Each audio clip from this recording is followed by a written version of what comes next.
السلام علیکم مطیع اللہ جان M J T V.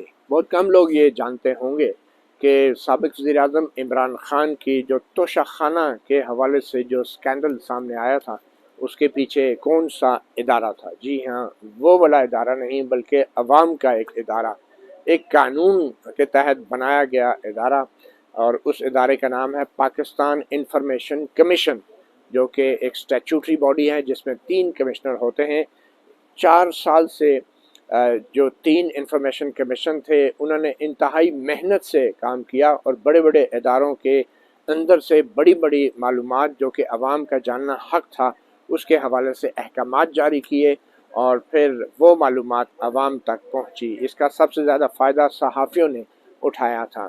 اس information commission کے جو 3 اراکین ہیں، جو chief information commissioner Azam Khan, اور دوسرے انفارمیشن کمشنر فواد ملک، اور تیسرے زاہد عبداللہ، ان تینوں کمشنر نے 4 سال تک بڑی محنت سے کام کیا، مگر اب ان کی مدت جو 4 سالہ مدت ہے وہ ختم ہو گئی ہے، اور بظاہر جو موجودہ حکومت ہے وزیر اعظم شہباز شریف کی، وہ بھی دلچسپی نہیں رکھتی کہ نئے انفارمیشن کمشنر کو تعینات کیا جائے۔ عملی طور پہ یہ ادارہ غیر فعال ہو چکا ہے۔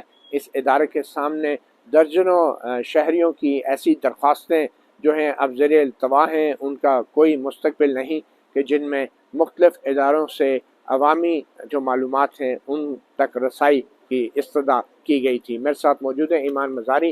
آج کی خبر یہ ہے کہ اسلام آباد ہائی کورٹ میں چیف جسٹس عامر فاروق نے کچھ دیر پہلے ہی نوٹس جاری کیے ہیں وفاقی حکومت کو، اور ان سے کہا ہے کہ یہ بتایا جائے کہ پچھلے کئی ہفتے سے جو پاکستان انفارمیشن کمیشن کا جو ادارہ ہے وہ غیر فعال کیوں ہے، اور اس کے 3 انفارمیشن کمشنر تعینات کیوں نہیں کیے گئے۔ ایڈوکیٹ ایمان مزاری، آپ یہ بتائیں کہ یہ اس ریٹ درخواست میں آپ نے عدالت سے مانگا کیا تھا، اور کیا معاملات ہیں جس کی وجہ سے آپ کو یہاں اسلام آباد ہائی کورٹ میں آنا پڑا؟ بیسکلی اس کیس میں 2 پٹیشنرز کو میں ریپرزینٹ کر رہی ہوں، عبدالحمید نیّر صاحب کو جو ایک ریٹائرڈ پروفیسر ہیں قائد اعظم یونیورسٹی میں، اور میمونہ رؤف صاحبہ جو ویمنز ایکشن فورم کی ایک ممبر ہیں۔ اب ان سب کے اور بہت اور لوگوں کے کنیکٹڈ اپیلز پینڈنگ ہے پاکستان انفارمیشن کمیشن میں، جہاں وزارت دفاع سے چند کیٹیگریز آف انفارمیشن مانگی گئی تھی۔ ہم نے مانگا تھا income and assets of spouses and children, perks and آپ پریولیجز۔ تھوڑا سا اردو میں بتا دیں گے یا میں جی پڑھ جی، کے پہ؟ بیسکلی ہم نے ان کی جو انکم، ان کے کن کی اثاثوں کن کی؟ پر پلاٹس، میں ابھی آپ کو بتاتی ہوں، جو جی نیوی، ایئر فورس اور آرمی کے چیفز ہیں، ان کے جو ایئر کوموڈورز ایٹسیٹرا ہیں، ان کی انفارمیشن اور ہم نے کور مانگی کمانڈرز تھی۔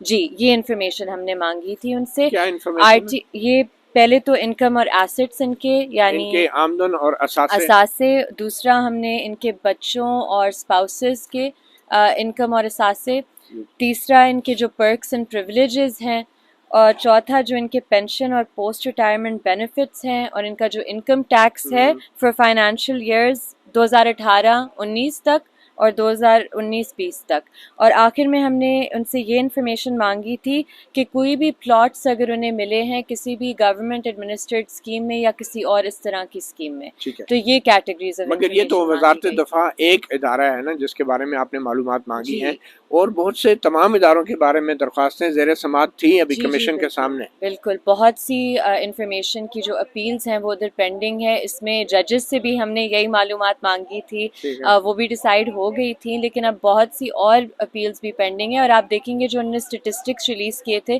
اس میں سب سے زیادہ ریکویسٹ منسٹری آف ڈیفینس کے خلاف ہیں۔ اچھا آپ یہ بتائیں کہ اب مسئلہ کیا ہوا، اب کیوں آنا پڑا آپ کو؟ مسئلہ یہ ہوا کہ ہمارا یہ کیس ادھر چل رہا ہے پلاٹس کے حوالے سے، ہمارا جو آرگیومنٹس ہم سے طلب کیے گئے تھے وہ ہم نے سبمٹ کیے، اس کے بعد یہ کمیشن ڈس فنکشنل ہو گیا، کیونکہ ان کے جو تینوں کمشنرز ہیں، چیف انفارمیشن کمشنر اور 2 انفارمیشن کمشنرز، وہ ریٹائر ہو چکے ہیں۔ ان کی تعیناتی 7 نومبر 2018 میں ہوئی تھی، تو 4 ایئر فکس ٹرم ہوتا ہے، وہ اب کمپلیٹ ہو گیا ہے، تو اب ادھر کوئی اپیل سننے کے لیے نہیں ہے، وہ کمیشن نان آپریشنل ہے۔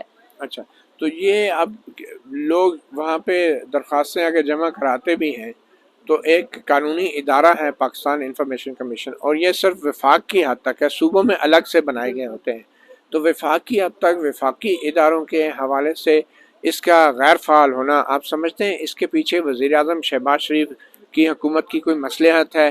کیا وزیر اعظم شہباز شریف کی حکومت یا توشہ میں جو ماضی میں حکومتیں رہی ہیں ان کا بھی کوئی ریکارڈ کے حوالے سے درخواستیں زیر سماعت تھی؟ آئی تھنک کہ یہ ہو سکتا ہے، مجھے اس پہ معلومات نہیں ہے اگر ان کی کوئی ریکویسٹ پینڈنگ تھی یا نہیں، لیکن ہر گورنمنٹ کا یہی انٹرسٹ ہوتا ہے کہ وہ ایکشنز کو شراؤڈ کریں سیکریسی میں، اور اس پہ تو سپریم کورٹ کی ججمنٹ بھی ہے کہ جو بھی کوئی چیز ہو جو پبلک کے پیسے سے کی جائے، پبلک طریقے سے کی جائے، پبلک انسٹیٹیوشن کرے، تو وہ عوام کا حق ہے جاننا اس معلومات کو. تو آئی تھنک کہ یہ گورنمنٹس کا ایک کنسسٹنٹ پیٹرن ہوتا ہے کہ وہ انفارمیشن کو سیکریسی میں شراؤڈ کرتے تو ہیں. ابھی آپ نے عدالت سے کیا مانگا ہے؟ ہم نے تو صرف یہ ریکویسٹ کی ہے کہ اس کمیشن میں تعیناتی کی جائے چیف انفارمیشن کمشنر کی اور انفارمیشن کمشنرز کی، اور ابھی حکومت کو 2 ہفتے کے ٹائم کے اندر اندر رپورٹ ان سے مانگی ہے کہ کیا یہ پروسیس انیشیٹ ہوا ہے. To the best of our knowledge ابھی تک یہ پروسیس انیشیٹ بھی نہیں ہوا. اچھا ایمان، یہ بتائیں کہ یہ جو 3 کمشنر تھے ان کی، کیونکہ اب ان کا ٹینیور ختم ہو گیا ہے اور قانون کے مطابق ان کی مدت ملازمت میں توسیع نہیں کی جا سکتی یا ان کو دوبارہ تعینات بھی نہیں کیا جا سکتا، تو آپ کیسے دیکھتی ہیں اس 4 سالہ دور کو پاکستان انفارمیشن کمیشن کے ان 3 عہدیداروں کی کارکردگی کے حوالے سے؟ میری نظر میں انہوں نے بہت بہادر فیصلے دیے ہیں، بہت اہم فیصلے دیے ہیں، اور انہوں نے اپنی، جہاں تک میں پیش ہوئی ہوں، جہاں تک مجھے نظر آیا، پاکستان انفارمیشن کمیشن نے ہر ممکن کوشش کی ہے کہ article 19A right to information جو آئین میں سیف گارڈڈ ہے اسے سیف گارڈ کیا جائے. ٹھیک ہے، تو اب جو نئے کمشنر حضرات آئیں گے ان کے حوالے سے آپ کی کیا توقعات ہیں؟ کس قسم کے لوگ ہونے چاہیے؟ کیا قابلیت ہونی چاہیے؟ کیا کرائٹیریا ہونا چاہیے؟ کرائٹیریا تو ویسے سیکشن 18 میں دیا گیا ہے ایکٹ کے، کہ ایک تو جو سول سروس میں تھے ان کا، دوسرا جو مطلب ہے بیوروکریسی سے وہی ایک تعلق رکھے، دوسرا ہے کہ اگر لاء کی کیٹیگری میں یا سول سوسائٹی کی کیٹیگری سے، تو اس طرح کی ہے ان کا کوئی کرائٹیریا. بٹ آئی تھنک کہ جو لوگ ہیومن رائٹس ایشوز کو اٹھاتے ہیں، ان پر فوکس رکھتے ہیں، جیسے زاہد عبداللہ صاحب تھے، تو اس طرح کے لوگوں کو اپوائنٹ کیا جانا چاہیے جو اس رائٹ کو سمجھ سکیں اور اس کی اہمیت کو سمجھ سکیں. اچھا، زاہد عبداللہ تو ویسے بھی وہ ایک خصوصی صلاحیت کے حامل افراد میں سے تھے، ان کی بینائی جو تھی وہ نہیں تھی، مگر انہوں نے جو عوام کو، 22 کروڑ عوام کو معلومات کی روشنی دی ہے اور عوام کو جاننے کا حق دیا ہے، میرے خیال میں وہ خاص طور پہ ان کی جو کارکردگی ہے اس کو سراہنا بھی بہت ضروری ہے.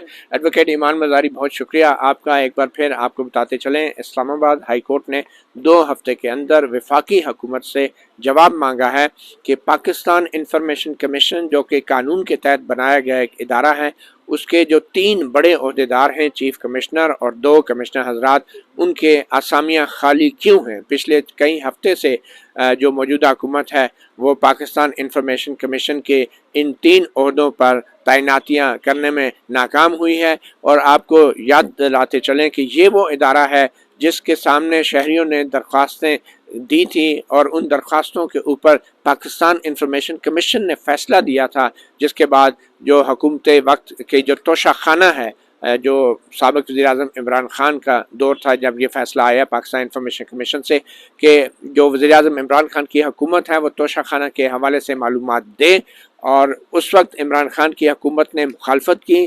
وہ عمران خان کی حکومت کی طرف سے سرکاری وکلاء اسلام آباد ہائی کورٹ میں رٹ میں آگے اور کہا کہ یہ معلومات دینے سے جو دوست ممالک ہیں ان کے ساتھ تعلقات خراب ہوں گے، قومی سلامتی کا ایشو ہوگا.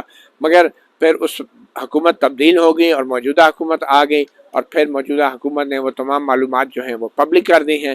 مگر اب پاکستان انفارمیشن کمیشن کے ان 3 اہم عہدوں کے اوپر پچھلے کئی ہفتے سے جو عدم تعیناتی ہے وہ ناقابل فہم ہے، اور اس سے یہ شکوک و شبہات جنم لے رہے ہیں کہ شاید موجودہ حکومت پاکستان انفارمیشن کمیشن کو اس لیے کام نہیں کرنے دے رہی کیونکہ اب کی باری پاکستان انفارمیشن کمیشن میں بہت سی ایسی درخواستیں ہیں جنہوں نے حساس ادارے کے اندر جو ٹیکس کا پیسے کا استعمال ہے اس کے حوالے سے بھی جو ہے وہ سوال اٹھائے ہیں، اور اس بات کا امکان تھا کہ آنے والے وقتوں میں انفارمیشن کمیشن نے ایسے تمام اہم درخواستوں کے فیصلے بھی کرنے تھے.